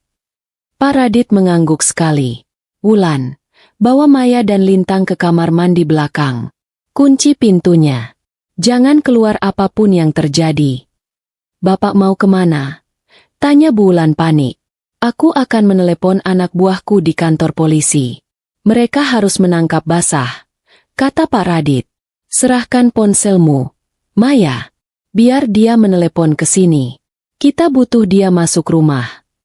Saat aku baru akan menyerahkan ponselku, suara kunci yang dimasukkan ke pintu depan terdengar. Klik. Kami semua membeku. Suara itu menggema di rumah yang sunyi. Aryon tidak menunggu lagi. Dia pulang. Suara kunci yang dimasukkan ke pintu depan itu terdengar begitu jelas dan mematikan, mengakhiri semua perdebatan dan rencana kami. Detik itu juga, kami tahu bahwa kami tidak punya waktu untuk bersembunyi di kamar mandi belakang. Aryon tidak menunggu. Cepat ke kamar mandi, perintah Pak Radit dengan suara berwibawa. Nadanya kini tegas dan tanpa kompromi. Bu Wulan menarik tanganku dan lintang. Tetapi aku menahan diri. Aku berpikir cepat. Tidak, dia mencari aku. Kalau aku bersembunyi, dia akan mencari lintang. Aku tidak bisa membiarkan dia menelusuri rumah ini dalam keheningan. Membiarkan dia menemukan kami secara tiba-tiba. Pintu depan terbuka. Suara langkah kaki Aryon terdengar berat dan perlahan di ruang tamu. Maya, sayang, kamu di mana? Kok teleponku tidak diangkat? Suara Aryon terdengar persis seperti biasa. Santai, penuh perhatian, tetapi dengan sedikit nada jengkel yang dibuat-buat. Itu adalah suara yang dulu kunantikan, tetapi kini terdengar seperti lolongan iblis. Sayang, Aryon berjalan mendekat. Bayangannya terlihat memanjang di lantai ruang makan. Kenapa rumahnya gelap sekali? Kamu mencoba menakutiku. Dia tertawa kecil, tawa yang biasanya membuatku tenang. Kini terdengar dingin dan menyeramkan. Aku melepaskan tangan lintang dan mendorongnya ke belakang Bu Wulan. Jaga dia, Bu, bisikku pada Bu Wulan. Aku merasakan adrenalin murni memompa di nadiku. Aku tidak takut lagi. Rasa takut telah lenyap, digantikan oleh amarah yang dingin dan tekad untuk melindungi lintang. Aryon sampai di ambang dapur. Dia menyalakan lampu dapur. Klik. Cahaya neon putih yang terang membajiri ruangan, memaksaku berkedip sejenak. Aryon tersenyum. Nah, ini dia. Kenapa kalian? Senyumnya membeku. Matanya melebar. Dia tidak melihatku. Dia melihat Pak Radit yang berdiri tegap di sudut, dan Bu Wulan yang melindungi lintang di belakang roknya. Dia melihatku berdiri di samping mereka. Wajah Aryon yang bingung hanya berlangsung sedetik. Dia segera memasang wajah khawatir. Pak Radit, Bu Wulan, ada apa ini malam-malam di rumah saya? Maya, kamu baik-baik saja? Kenapa mereka di sini? Aryon melangkah maju, tangannya terulur seolah ingin melindungiku, memainkan peran suami yang bingung. Aku mundur selangkah, menabrak Bu Wulan. Berhenti di situ, Aryon, kata Pak Radit. Suaranya tenang, namun berat. Suara yang hanya dimiliki oleh seorang mantan penegak hukum yang tahu kapan harus bertindak. Loh, Pak, ada apa ini? Aryon tertawa canggung. Maya, kamu panggil mereka? Ada maling? Kamu menakuti lintang. Tahu? Permainanmu sudah selesai, kataku. Suaraku bergetar, tetapi kuat. Menatap lurus ke matanya yang kini mulai berubah. Aku tahu apa yang kamu lakukan pada istri pertamamu. Keheningan total menggantung di udara. Senyum di wajah Aryon perlahan-lahan menghilang. Matanya yang tadinya hangat dan karismatik berubah menjadi dingin, datar, dan mati. Topeng itu telah dilepas. Dia tidak lagi menatapku. Matanya tertuju lurus pada lintang yang mengintip dari balik Bu Wulan. Di luar, tanpa suara, dua mobil polisi berhenti di depan rumah. Lampu rotator mereka sengaja tidak dinyalakan. Wajah Aryon yang sesungguhnya kini terlihat. Tidak ada lagi suami yang penuh kasih. Yang berdiri di dapur itu adalah predator yang terpojok. Dia menatap lintang dengan kebencian murni. Kamu! Desis Aryon. Suaranya berubah lebih rendah dan mengancam. Anak bodoh. Seharusnya aku memberimu obat itu lebih dulu. Bu Wulan menjerit pelan, menarik lintang lebih erat ke belakangnya. Aryon, teriakku. Amarahku mengalahkan rasa takutku. Kamu monster. Kamu meracuninya pelan-pelan demi uang asuransi 10 miliar. Mata Aryon menyipit. Bagaimana kamu tahu? Dia melirik ke arahku, lalu ke flash drive yang kugenggam erat. Ah, flash drive itu. Alisa yang malang. Kupikir aku sudah menghancurkan semua salinannya. Anda sudah ditahan, Aryon, kata Pak Radit, melangkah maju. Ia memposisikan dirinya di antara Aryon dan kami para wanita. Menyerahlah dengan tenang. Ditahan? Ditahan oleh siapa? Pensiunan. Aryon tertawa lagi. Kali ini lebih keras. Dia menatap Pak Radit. Kamu pikir kamu siapa? Kamu tidak punya bukti apa-apa. Bukti ada di tangan saya, Aryon, kata Pak Radit, mengangkat flash drive salinan yang digenggamnya. Dan di kantor polisi, termasuk polis asuransi 10 miliar atas nama Maya. Wajah Aryon berubah pucat pasi, lalu memerah karena amarah. Dia tahu dia kalah. Rencana sempurnanya hancur berantakan karena seorang anak kecil dan tetangga yang ikut campur. Tidak, geram Aryon. Kalian tidak akan mengambil apapun dariku. Tepat pada saat itu, pintu depan didobrak. Polisi! Jangan bergerak. 4 petugas berseragam menyerbu masuk rumah. 2 petugas langsung menuju dapur. Aryon terkejut.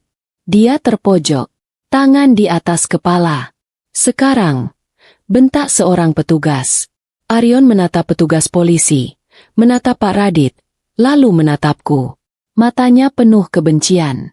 Lalu, dia melihat lintang yang masih gemetar di belakang bulan. Dalam sepersekian detik, keputusan iblis terlintas di matanya. Jika dia harus hancur, dia akan membawa sumber masalahnya bersamanya. Lintang, teriak Aryon. Dia tidak menyerang polisi. Dia tidak menyerangku.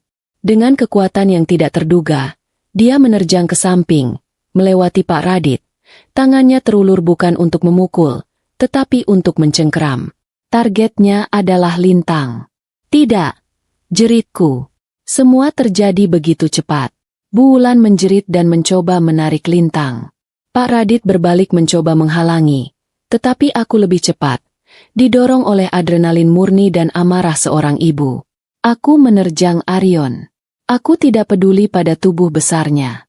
Aku menabrakkan diriku ke sisi tubuh Aryon dengan sekuat tenaga. Tabrakan itu membuat Aryon kehilangan keseimbangan. Cengkeramannya meleset dari lintang, hanya mengenai ujung bahu bulan. Hentikan! 2 polisi langsung menubruk Aryon, membantingnya ke lantai dapur yang dingin. Suara gedebuk keras terdengar, diikuti suara erangan marah Aryon. Lepaskan aku! Dia yang gila! Mereka semua gila! Aryon meronta-ronta di lantai. Seorang petugas menekan lututnya ke punggung. Petugas lainnya dengan cepat memborgol tangan Aryon di belakang punggungnya. Aryon, kata petugas itu, membacakan haknya. Anda ditahan atas dugaan pembunuhan berencana terhadap istri pertama Anda dan percobaan pembunuhan. Aryon berhenti meronta. Dia terbaring diam di lantai. Wajahnya menempel di keramik. Aku terengah-engah, bersandar di dinding. Kakiku lemas. Bulan menangis sambil memeluk lintang yang juga menangis dalam diam. Bawa dia, kata Pak Radit kepada petugas. 2 petugas mengangkat Aryon. Pria itu kini tampak kalah. Topeng karismatiknya hancur. Mereka menyeretnya keluar dari dapur, melewati ruang tamu. Saat dia melewati aku, Aryon berhenti sejenak. Dia menoleh, menatapku lurus di mata. Kebencian di matanya begitu pekat, begitu murni, hingga aku merasa kedinginan. Ini belum selesai, Maya, desis Aryon. Suaranya pelan namun mematikan. Kamu tidak akan pernah bisa membuktikannya di pengadilan. Anak itu, dia hanya anak kecil yang berhalusinasi. Dia tersenyum sinis. Kamu akan menyesal telah melawanku. Kamu, dan anak sialan itu. Petugas mendorongnya maju. Aryon diseret keluar dari rumah, menuju kegelapan langit senja yang kini disinari lampu rotator polisi. Aku tetap berdiri mematung. Ancaman terakhir Aryon menggema di telingaku. Keheningan kembali menyelimuti dapur, tetapi kali ini, keheningan itu terasa berbeda, berat, kotor, dan penuh trauma, namun juga ada kelegaan yang luar biasa. Aryon telah pergi, diseret menjauh oleh keadilan yang ia coba hindari. Aku berdiri mematung di tengah kekacauan, napasku terengah-engah, masih merasakan getaran amarah dari benturan tubuhku dengan Aryon. Aku menoleh ke arah lintang. Gadis kecil itu kini terisak pelan dalam pelukan Bulan. Isakannya bukan lagi isakan teror yang tertahan, melainkan tangis kepedihan yang baru dilepaskan setelah bertahun-tahun menanggung beban sendirian. Pak Radit menghampiriku, menepuk bahuku dengan lembut. Sudah selesai, Maya. Kamu berani sekali. Lintang selamat karena kamu. Lintang mengangkat wajahnya yang basah. Matanya menatapku, masih diliputi ketakutan. Aku berjalan ke arahnya, berlutut, mengabaikan lututku yang terasa lemas. Aku meraih tangannya yang dingin, yang tadi memeluk Bulan dengan erat. Arion salah, sayang. Bisikku. Dia tidak akan pernah bisa menyakiti kita lagi. Aku mengeluarkan flash drive asli milik Mama Alisa, yang kusembunyikan di saku jubah tidurku. Dia bilang kamu berhalusinasi, kataku, menunjukkan flash drive kecil itu pada Lintang. Tapi Mama Alisa sudah membuktikannya. Kamu sudah membuktikannya. Bukti ini nyata. Mata Lintang terpaku pada flash drive itu. Lalu, ia melakukan sesuatu yang mengejutkanku. Untuk pertama kalinya sejak aku mengenalnya, ia melepaskan boneka buninya. Boneka itu jatuh ke lantai tanpa suara, dan Lintang dengan kedua tangannya yang bebas, menerjang dan memeluk leherku erat-erat. Pelukan itu bukan pelukan malu-malu. Itu adalah pelukan yang putus asa. Pelukan yang mencari jangkar setelah terapung di lautan yang gelap. Aku membalas pelukan itu. Air mataku akhirnya tumpah. Bukan karena kesedihan atas pengkhianatan Arion, tetapi air mata kelegaan murni dan cinta yang baru lahir untuk anak di pelukanku. Ayo, kita pulang, Mama. Bisik Lintang di telingaku, menggunakan panggilan, Mama, dengan mantap, tanpa keraguan. Iya, sayang. Jawabku. Ayo kita pulang. Tapi aku tahu, pulang, bukanlah rumah ini. Rumah langit senja yang besar ini kini terasa asing, ternoda oleh kejahatan. Pak Radit mengambil alih kendali dengan tenang dan efisien. Pengalaman lamanya sebagai kepala polisi kembali aktif. Ia memastikan seluruh bukti di rumah, termasuk laptop dan flash drive salinan, diamankan oleh petugas. Dia mengurus prosedur awal dan janji temu dengan penyidik. Kalian tidak bisa tinggal di sini malam ini, kata Pak Radit, menganggukkan kepalanya. Rumah ini akan diurus tim forensik. Kalian ikut ke tempat kami. Kami punya kamar tamu yang bersih dan aman. Bulan segera menyetujui. Ya ampun, tentu saja. Kalian harus ikut. Ayo, Lintang, kita ambil beberapa pakaian di kamarmu. Nanti di rumahku, kita minum teh manis hangat dan Mama Maya bisa makan sup buatanku. Supku jauh lebih enak daripada nugget bintang yang ditolak itu, katanya, mencoba menyuntikkan sedikit humor yang melegakan. Supnya pasti jauh lebih aman, batinku, dan aku tertawa kecil. Tawa pertama yang tulus sejak aku datang ke langit senja. Aku mengambil boneka Buni yang tergeletak di lantai, menjahit robekannya dengan benang yang kutemukan di kotak P3K dapur. Menjahit Buni kembali terasa seperti menutup bab yang menyakitkan. Aku menyimpannya erat-erat, tidak memberikannya kembali pada Lintang, menyadari bahwa untuk saat ini, Buni harus menjadi simbol, bukan lagi tempat bersembunyi. Bulan mendampingi Lintang mengambil beberapa pakaian. Aku menatap dapur yang kini disibukkan oleh petugas kepolisian yang bekerja dalam diam. Pikiranku mulai memproses apa yang akan terjadi selanjutnya. Perceraian, pengadilan, dan tuntutan hukum. Tapi semua itu tidak penting. Yang penting adalah Lintang aman. Kami pergi dari rumah itu sebelum subuh. Kami berjalan melintasi halaman yang gelap, menuju rumah Pak Radit di seberang jalan. Rumah yang kami tinggalkan kini diselimuti pita polisi berwarna kuning. Rasanya seperti melarikan diri dari sebuah adegan film yang mengerikan. Di rumah Pak Radit, kamar tamu terasa hangat dan penuh perhatian. Lintang langsung tertidur pulas setelah minum teh hangat dan mencuci wajahnya. Aku duduk di tepi tempat tidur, memandangi wajahnya yang kini damai. Aku teringat ancaman terakhir Arion. Anak itu, dia hanya anak kecil yang berhalusinasi. Aku mengeluarkan flash drive asli yang disembunyikan Alisa. Aku menggenggamnya, merasakan setiap beban ketakutan Lintang. Arion salah. Kami punya bukti. Kami punya kebenaran. Aku tidak lagi peduli dengan uang asuransi atau reputasiku di langit senja. Kegagalanku sebagai istri telah terbayar lunas dengan satu tugas baru. Aku adalah pelindung lintang. Bulan masuk, membawa semangkuk sup ayam bening yang mengepul. Aromanya sedap, membawa kehangatan yang mendalam. Makan, Maya, katanya lembut. Kamu perlu energi. Perjalanan masih panjang. Kamu harus kuat untuk lintang.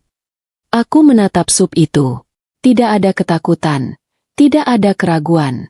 Hanya kehangatan yang tulus dari seorang wanita baik. Aku menyendok sup itu perlahan. Dan untuk pertama kalinya setelah sekian lama, aku merasa lapar. Lapar akan hidup. Lapar akan keadilan. Terima kasih, Bu, kataku. Aku tahu, di tengah langit senja yang dingin dan sunyi, aku telah menemukan sekutu yang tak terduga, dan aku telah menemukan takdirku yang sebenarnya di samping anak yang dulu kucoba yakinkan untuk makan masakanku. Aku akan melawan Arion. Aku akan memenangkan pertempuran ini untuk Alisa, dan terutama, untuk Lintang. Masa-masa setelah malam penangkapan itu terasa kabur, diselimuti kebisingan yang aneh dan kelelahan yang mendalam. Rumah langit senja yang besar itu kini menjadi pusat perhatian media. Kami bersembunyi di rumah Pak Radit dan Bulan, dua pahlawan tak terduga yang membuka pintu dan hati mereka lebar-lebar untuk melindungi kami dari keramaian wartawan yang mulai mengendus berita sensasional ini. Rutinitas harian kami berubah total, menjadi proses hukum yang kering dan menjemukan.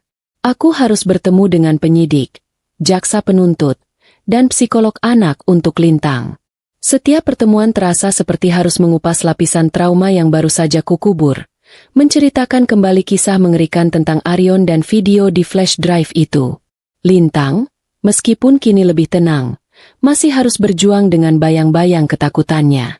Dia menempel padaku, tidak ingin terpisah. Bulan merawat kami dengan kasih sayang yang luar biasa, membuatkanku kopi hitam setiap pagi dan memastikan Lintang selalu punya pasokan apel merah yang dicuci bersih dan susu kotak bersegel. Kadang aku merasa seperti sedang menjalani wajib militer ibu dan anak, dengan Bulan sebagai komandan logistik yang sangat protektif. Sedikit jeda humor itu sungguh membantu. Pak Radit menjadi jangkarku di tengah badai hukum. Dia memberiku saran, menghubungkanku dengan pengacara yang tepat, dan memastikan bukti tidak bisa diputar-balikan. Berkat usahanya, polisi segera membuka kembali kasus kematian Alisa. Tim forensik membongkar kamar kerja Arion di rumah kami dan menemukan botol-botol kecil berisi sisa-sisa bubuk obat, yang setelah diuji, terbukti sebagai racun yang dicampur obat penenang dosis tinggi. Semua bukti mengarah pada satu kesimpulan. Arion adalah predator yang dingin, terorganisir, dan hanya berorientasi pada uang. Bukti digital dari laptop lamanya menunjukkan riwayat pencarian yang mengerikan, cara meracuni tanpa jejak, gejala keracunan arsenik kronis, dan polis asuransi jiwa istri. Dia adalah monster yang bekerja dengan rumus. Hari persidangan pertama tiba, dan ruang sidang penuh sesak. Aku mengenakan pakaian sederhana, duduk di barisan depan, menggenggam tangan Lintang erat-erat. Lintang, yang kini didampingi psikolog anak, tampak pucat, tetapi matanya menunjukkan ketabahan yang luar biasa. Aku menatap Arion. Ia mengenakan seragam tahanan. Wajah karismatiknya yang dulu membuatku jatuh cinta kini tampak kuyu dan kosong. Topengnya benar-benar hancur. Puncak ketegangan terjadi saat jaksa memutar video dari flash drive Alisa. Saat video dapur 01 MP4 diputar, memperlihatkan Arion dengan tenangnya menghancurkan pil dan mencampurnya ke dalam jus. Seisi ruang sidang menahan napas. Arion sendiri membuang muka, mencoba terlihat jijik, tetapi dia hanya terlihat kalah. Lalu, video kamar Mama Alisa 01 MP4 diputar. Itu jauh lebih buruk. Video itu menunjukkan kekejaman Arion. Adegan dia memaksa Alisa yang lemah meminum racun itu, menutup hidungnya, memaksa cairan itu masuk ke tenggorokan istrinya. Beberapa anggota juri tampak menangis. Saya minta video dihentikan, teriak Arion dari kursinya, suaranya parau. Itu direkayasa. Video palsu. Anak itu yang menaruhnya di sana. Hakim mengetuk palu dengan keras. Arion mencoba terakhir kalinya untuk memanipulasi, untuk menimpakan kesalahan pada lintang yang polos. Namun, tiba giliranku untuk bersaksi. Aku berjalan ke mimbar saksi dengan langkah mantap. Rasa takutku telah lenyap, digantikan oleh suara yang tenang dan kuat. Aku menatap lurus ke arah juri, mengabaikan tatapan tajam Arion. Aku menceritakan semuanya, bukan sebagai korban, tetapi sebagai saksi. Aku menceritakan tentang perilaku Lintang yang menolak makanan. Aku menjelaskan ketakutan Lintang pada blender. Aku menceritakan bagaimana dia hanya mau minum dari botol yang tersegel selama seminggu.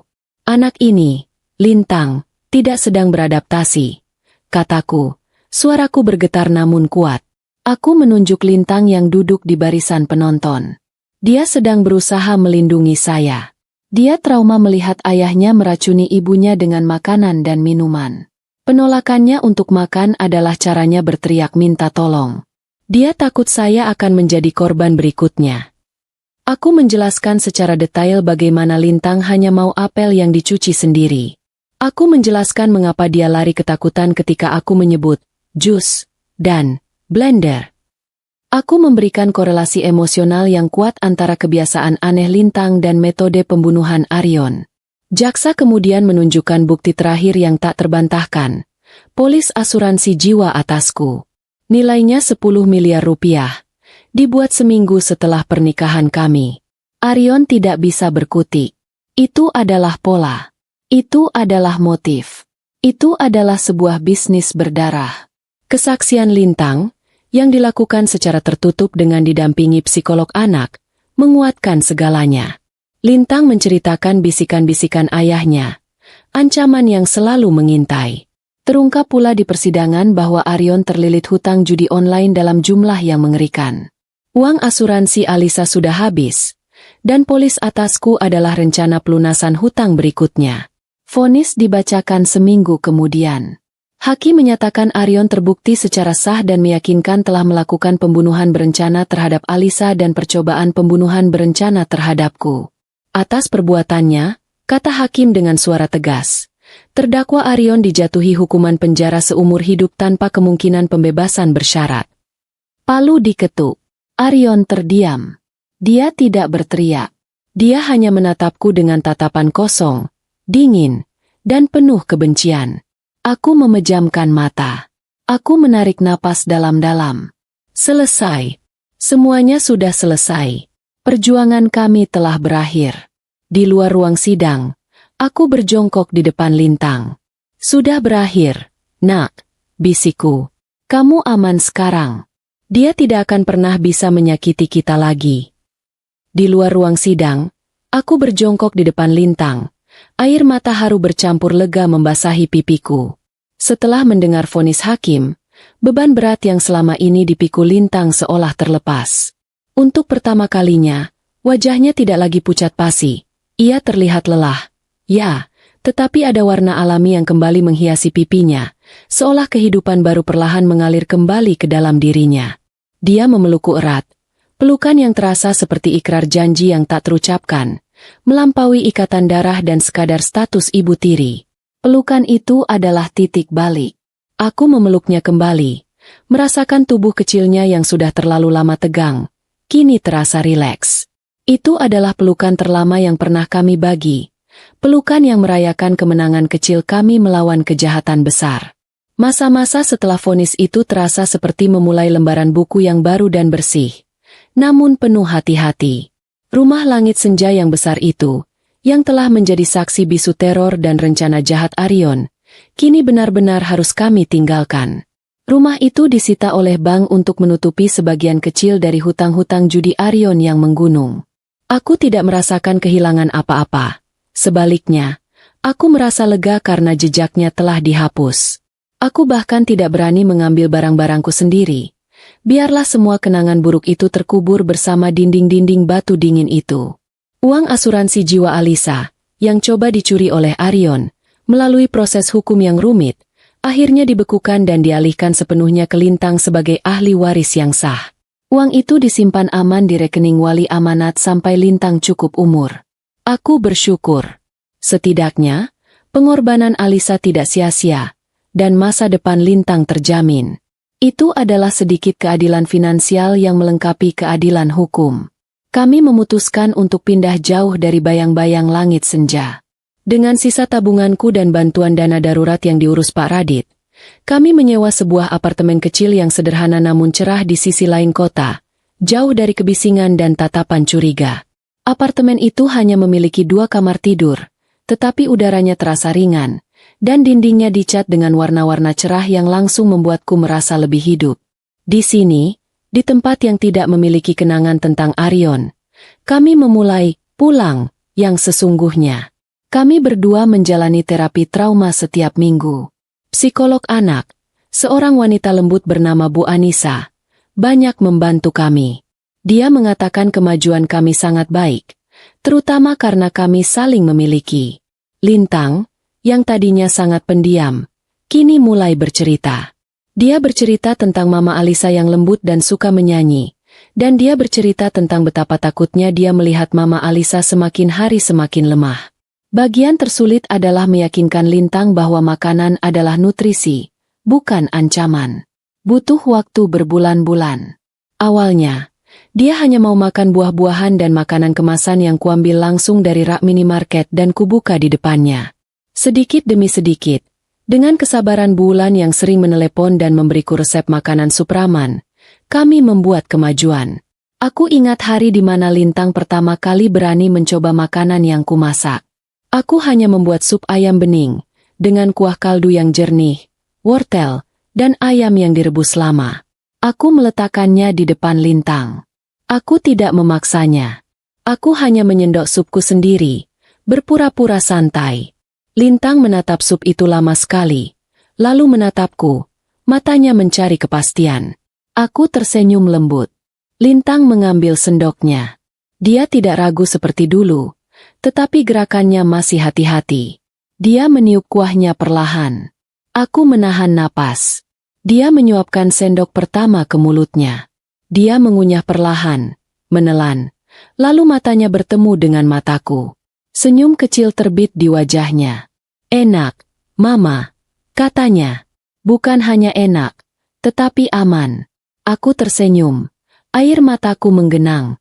Aku lapar, Mama, katanya di sela-sela kunyahannya yang kini lebih berani.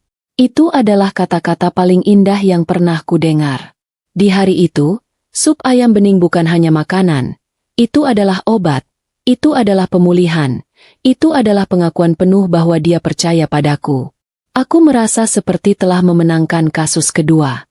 Pak Radit dan Bulan telah menjadi kakek dan nenek yang tidak pernah dimiliki Lintang.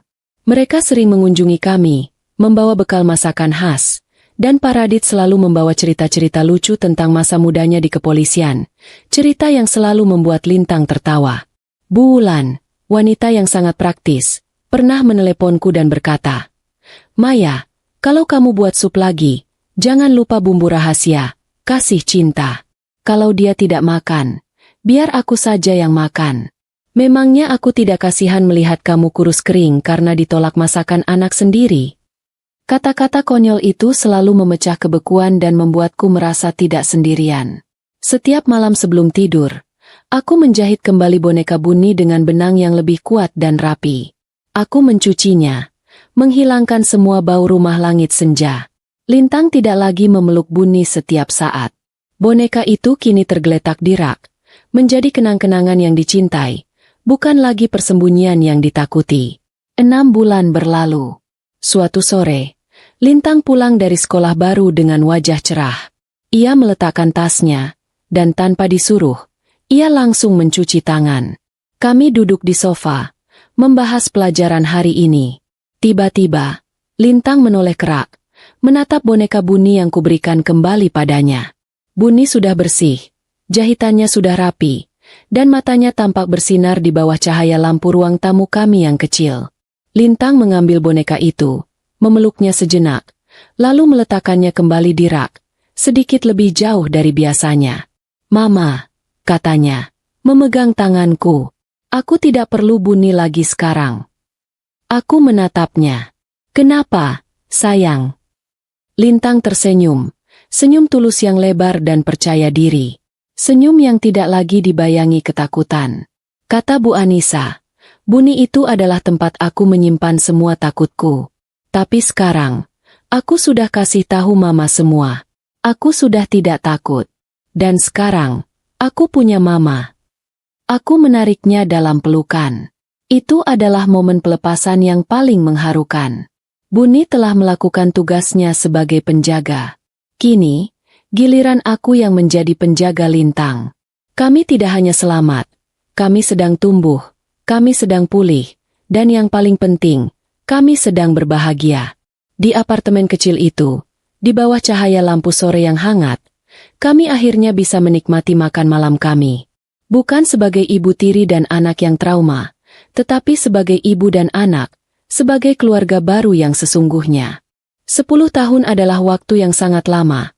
Waktu yang cukup untuk mengubah seorang gadis kecil yang ketakutan menjadi seorang wanita muda yang tangguh dan cerdas. Waktu itu juga cukup untuk mengubah seorang wanita yang hancur hatinya, menjadi seorang ibu yang utuh, yang dibangun atas dasar cinta dan keyakinan yang sejati. Hidup kami, yang dulu terasa seperti berjalan di atas pecahan kaca, kini terasa lembut dan hangat.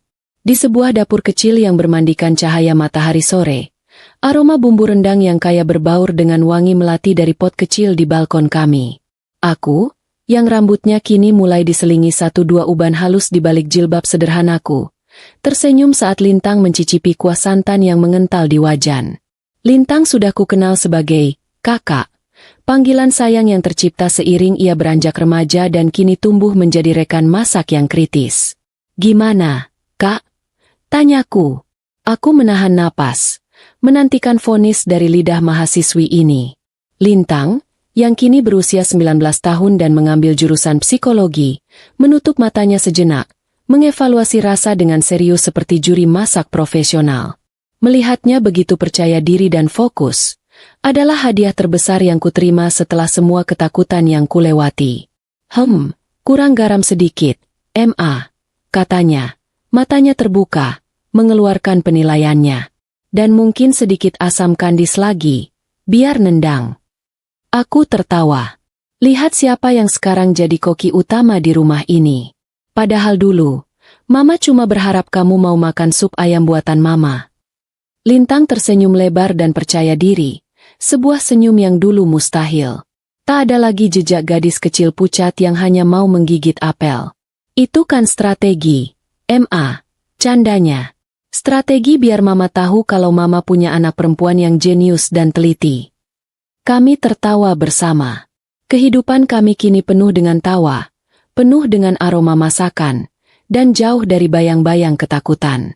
Selama 10 tahun ini, aku bekerja keras sebagai desainer grafis lepas dari rumah. Kami tidak kaya, tetapi kami stabil. 5 tahun lalu, dengan kerja kerasku dan sebagian kecil dari dana wali amanat Lintang, kami membeli rumah mungil ini. Rumah yang dindingnya dicat dengan warna-warna cerah, dan dapurnya selalu sibuk. Lintang sedang libur semester, ia pulang seperti biasa untuk mengisi ulang energinya dengan masakan ibu, dan tentu saja, untuk mengajariku resep-resep baru yang ia temukan. Lintang memilih jurusan psikologi dengan tekad bulat. Aku ingin membantu anak-anak seperti aku dulu, MA, katanya suatu hari. Anak-anak yang terjebak dalam situasi yang tidak bisa mereka ceritakan. Aku ingin menjadi suara mereka. Mendengar tekadnya, aku tahu semua perjuangan kami tidak sia-sia. Lintang tidak hanya selamat, ia mekar, menggunakan traumanya sebagai kompas untuk kebaikan. Ikatan kami dengan Pak Radit dan Bu Wulan tidak pernah terputus. Mereka telah menjadi kakek Radit dan nenek Wulan bagi Lintang. Kakek nenek yang tidak pernah ia miliki. Merekalah wali dalam kehidupan kami, tempat kami berbagi keluh kesah dan merayakan setiap pencapaian. Hari ini, kami berencana makan malam di rumah mereka. Pak Radit sudah memesan rendang buatan Lintang sejak minggu lalu. MA, nanti malam jadikan ke rumah kakek Radit dan nenek Wulan. Tanya Lintang. Jadi dong, jawabku, mengangguk. Kakekmu itu sudah pesan. Katanya rendang buatanmu lebih berkarakter daripada rendang nenek Wulan yang terlalu sopan. Kami tertawa lagi. Sungguh menyenangkan memiliki keluarga, bahkan yang terbuat dari jalinan persahabatan dan dukungan yang kuat. Baiklah kalau begitu, aku cek kotak surat dulu, kata Lintang, meletakkan sendok kayunya. Aku mengangguk dan kembali mengaduk santan. Aku menatap punggung putriku. Aku bangga dengan wanita muda yang kini ia hadapi. Lintang adalah bukti nyata bahwa cinta dan waktu bisa menyembuhkan luka yang paling dalam sekalipun. Aku bersyukur setiap hari. "Ma, ada surat." Suara Lintang terdengar dari pintu depan. Nadanya sedikit aneh. Aku menghentikan adukan santanku. Lintang kembali ke dapur. Tidak lagi terlihat ceria. Di tangannya ada sebuah amplop coklat tipis dengan stempel resmi berwarna ungu di sudutnya. Bukan stempel pos biasa. Itu stempel dari Kementerian Hukum dan Hak Asasi Manusia. Napas kerongkonganku tercekat. Jantungku, yang sudah 10 tahun tenang, tiba-tiba berdebar kencang. Hanya ada satu alasan kami masih menerima surat seperti itu. Lintang meletakkan amplop itu di meja. Kami berdua menatapnya. Surat itu adalah hantu dari masa lalu. Selama 10 tahun ini, kami tidak pernah sekalipun membicarakannya. Nama Arion seolah lenyap dari kamus kami. Tetapi dia selalu ada, di penjara, di masa lalu, di mimpi buruk yang sesekali masih datang. "Buka, Ma," kata Lintang pelan. Suaranya mantap, tetapi ada ketegangan yang kembali terukir di wajahnya. Aku mengeringkan tanganku di celemek. Dengan jari sedikit gemetar, aku merobek amplop itu. Aku mengeluarkan selembar kertas HVS yang terlipat 3. Aku membacanya dalam hati terlebih dahulu. Kepada Ibu Maya sebagai kontak keluarga terdekat yang terdaftar. Dengan ini kami memberitahukan bahwa narapidana atas nama Arion telah meninggal dunia pagi ini di fasilitas medis lembaga pemasyarakatan. Aku membaca kalimat itu 3 kali. Meninggal dunia. Meninggal dunia, Ma? Tanya Lintang, tidak sabar. Aku mengangkat kepalaku. Mataku tidak menangis. Anehnya, aku tidak merasakan apa-apa. Tidak sedih, tidak juga bahagia. Hanya kosong. Dia meninggal, Kak, kataku pelan. Pagi tadi di penjara. Lintang terdiam. Ia menarik kursi dan duduk. Kenapa? Aku membaca sisa surat itu. Komplikasi penyakit infeksi paru-paru kronis. Kami duduk dalam keheningan di dapur yang wangi rendang itu. Keheningan yang sangat berbeda dari keheningan penuh teror 10 tahun lalu. Ini adalah keheningan pemrosesan. Jadi begitu saja, bisik Lintang. Sepertinya begitu, jawabku. Aku duduk di seberang Lintang. Aku meraih tangan putriku. Bagaimana perasaanmu? Lintang menatap tangannya yang kugenggam. Aku tidak tahu. Aku kira aku akan merasa senang atau marah. Tapi aku tidak merasakan apa-apa untuknya. Aku malah teringat Mama Alisa. Air mata mulai menggenang di matanya. Dia meninggal sendirian di sana, Ma. Di tempat tidur rumah sakit penjara yang dingin. Sama seperti yang dia lakukan pada Mama Alisa. Apa itu karma? Aku meremas tangan Lintang. Aku teringat pada sosok Arion di ruang sidang. Sombong, manipulatif, dan yakin bisa lolos. Aku membayangkan pria itu di tahun-tahun terakhirnya. Pesonanya pasti sudah luntur. Di dalam penjara, karismanya tidak berguna. Dia bukan siapa-siapa selain seorang pembunuh berantai yang lemah dan sakit-sakitan.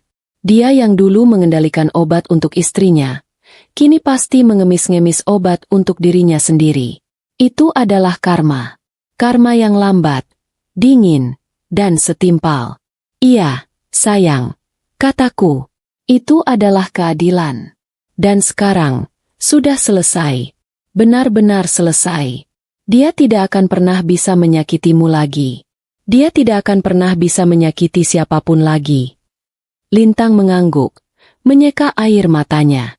Dia mengambil ibu dariku, tapi dia memberiku ibu yang lain. Aku bangkit, memeluk putriku erat. Ibu yang sangat mencintaimu. Bisikku. Setelah beberapa saat, Lintang melepaskan pelukannya.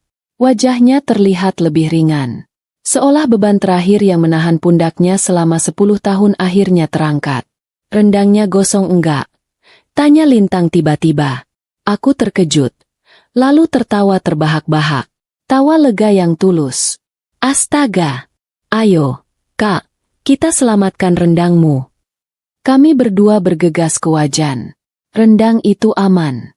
Aku mengaduk sisa rendang di wajan. Aroma santan dan rempah yang kuat membanjiri dapur, mengusir sisa dingin dari kabar yang baru kami terima. Kabar tentang kematian Aryon memang mendadak, tetapi anehnya, terasa seperti penantian yang panjang. Seolah ada sebuah bab buku yang selama 10 tahun ini terus menggantung di udara, dan kini, halaman itu telah ditutup selamanya. Rendangnya aman, Ma, kata Lintang. Suaranya kembali normal, penuh nada kehangatan yang biasa ia tunjukkan. Kami berdua saling pandang. Ada pemahaman tanpa kata di mata kami. Kami tidak merayakan kematian seseorang, tetapi kami merayakan kehidupan kami yang sudah bebas sepenuhnya dari bayang-bayang. Sebuah beban berat telah diangkat, dan kini, kami bisa berjalan tanpa perlu lagi melihat ke belakang. Aku mengambil ponselku, jariku menekan nomor panggilan cepat Pak Radit. Aku tahu dia harus tahu. Halo, Assalamualaikum, Pak, kataku ceria. Suaraku terdengar ringan, berbeda sekali dari bisikan panik 10 tahun lalu. Waalaikumsalam, Maya. Rendangnya aman? Sudah di jalan. Suara Pak Radit terdengar di seberang. Dia selalu praktis dan langsung pada intinya. Aman, Pak. Sudah mau siap-siap. Jawabku. Aku menatap Lintang yang tersenyum padaku, mengangguk kecil. Aku menarik napas. Pak, ada kabar. Aryon meninggal dunia pagi ini di penjara. Hening sejenak di seberang sana. Aku bisa membayangkan Pak Radit, duduk di terasnya yang damai, memproses informasi ini. Lalu terdengar dia menghela napas panjang. Alhamdulillah, akhirnya selesai juga bab itu. Kalian berdua baik-baik saja. Nak, kami baik-baik saja, Pak. Sangat baik, kataku. Bagus kalau begitu. Cepat ke sini, perintahnya. Nadanya kini kembali penuh kehangatan. Kita tetap harus syukuran, bukan untuk merayakan kematiannya, tetapi untuk merayakan kehidupan kalian berdua yang sudah bebas sepenuhnya. Nenek Wulan sudah bikin es blewah. Awas kalau telat. Kami segera berangkat, membawa rendang hangat yang dimasukkan ke dalam wadah kedap udara. Malam itu, di teras rumah Pak Radit dan Bu Wulan, di bawah temaram lampu taman, adalah malam yang paling berarti.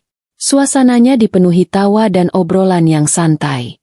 Lintang bercerita tentang rencana studinya, dan Pak Radit mengangguk-angguk bangga.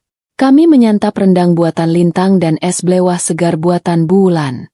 Semua terasa lezat, bukan hanya karena rasa makanannya, tetapi karena rasa aman yang mengelilingi kami. Aku menikmati setiap suapan, menyadari bahwa setiap gigitan adalah pengingat bahwa kami telah memenangkan hak kami untuk menikmati hidup tanpa ketakutan. Di tengah obrolan, Lintang tiba-tiba menjadi serius. Ia menatapku, lalu menatap Pak Radit dan Bu Wulan. Ia menyeka mulutnya dan mulai berbicara tentang masa depan, tentang uang warisan dari asuransi jiwa ibunya yang dulu coba dicuri Aryon. Uang itu, yang kini sudah bisa ia akses, tidak akan digunakan untuk berfoya-foya. Aku akan pakai uang itu untuk melanjutkan S2-ku. Nek, katanya pada Bu Wulan. Aku harus mengambil pendidikan setinggi mungkin agar bisa benar-benar membantu orang. Itu adalah rencana yang mulia, mencerminkan karakternya yang teguh. Lalu, Lintang melanjutkan, matanya bersinar penuh tekad. Dan sisanya, aku dan Mama sudah sepakat. Kami akan mendirikan sebuah yayasan. Sebuah rumah aman untuk ibu dan anak korban kekerasan dalam rumah tangga. Aku tersentuh, tetapi tidak terkejut. Ide ini adalah inti dari apa yang telah kami lalui. Ini adalah tujuan yang lahir dari rasa sakit yang mendalam. Kami akan menamakannya Rumah Harapan Alisa, kata Lintang, suaranya sedikit bergetar, tetapi penuh kebanggaan. Nama mama kandungku. Agar semua penderitaan yang ia alami tidak sia-sia, dan agar Mama Alisa bisa terus melindungi anak-anak yang senasib denganku. Bu Wulan menangis haru. Ia meraih tangan Lintang, memeluknya. Pak Radit menepuk-nepuk punggung Lintang dengan bangga. Aku hanya bisa menatap Lintang. Hatiku membengkak oleh rasa syukur dan kagum. Putriku, yang trauma itu, kini telah menemukan cara untuk mengubah racun menjadi obat. Aku menatap mereka semua. Keluargaku. Keluarga yang kubangun bukan dari darah, melainkan dari trauma, cinta, dan kesetiaan. Di meja itu, ada sup ayam, ada apel, ada susu kotak. Tetapi kini semua itu bukan lagi simbol ketakutan. Semua itu hanyalah makanan. Lintang telah mengubah ketakutan menjadi empati. Dia telah membuktikan bahwa meskipun masa lalu bisa sangat kejam, itu tidak harus menentukan masa depan kita. Dia memilih untuk membuka pintu bagi orang lain yang terjebak dalam kegelapan. Sama seperti yang kubuka untuknya 10 tahun lalu. Aku berpikir tentang Aryon. Pria yang mati sendirian di penjara, tanpa karisma, tanpa asuransi yang bisa dicairkan, hanya dengan penyesalan yang terlambat. Kematiannya adalah penutup yang sempurna, memastikan ancaman terakhirnya tidak pernah terwujud. Dia tidak bisa memutarbalikkan bukti kami. Dia tidak bisa menghancurkan Lintang. Malam itu, di bawah bintang-bintang langit senja yang terasa lebih terang dari biasanya, aku menatap Lintang. Kami sedang membicarakan detail yayasan. Lintang tertawa tentang betapa senangnya dia karena kakek Radit setuju menjadi dewan penasihat keamanan. Aku merasa damai. Damai yang jauh lebih dalam dari sekadar ketenangan. Itu adalah kebahagiaan yang diperoleh melalui perjuangan. Kami telah membayar mahal untuk kedamaian ini, tetapi setiap tetes air mata, setiap malam tanpa tidur, setiap tawa baru, terasa sepadan. Lintang dan aku adalah penyintas. Kami adalah bukti bahwa cinta yang tulus dan keberanian seorang anak kecil dapat mengalahkan kejahatan yang terorganisir. Kami tidak hanya hidup, kami berbahagia. Dan yang paling penting, di meja itu, di tengah tawa dan aroma rendang, kami semua benar-benar lapar. Lapar akan hidup. Lapar akan harapan. Ya, bab itu sudah selesai. Hantu itu telah pergi. Dan di bawah langit baru, kami telah menemukan rumah sejati kami.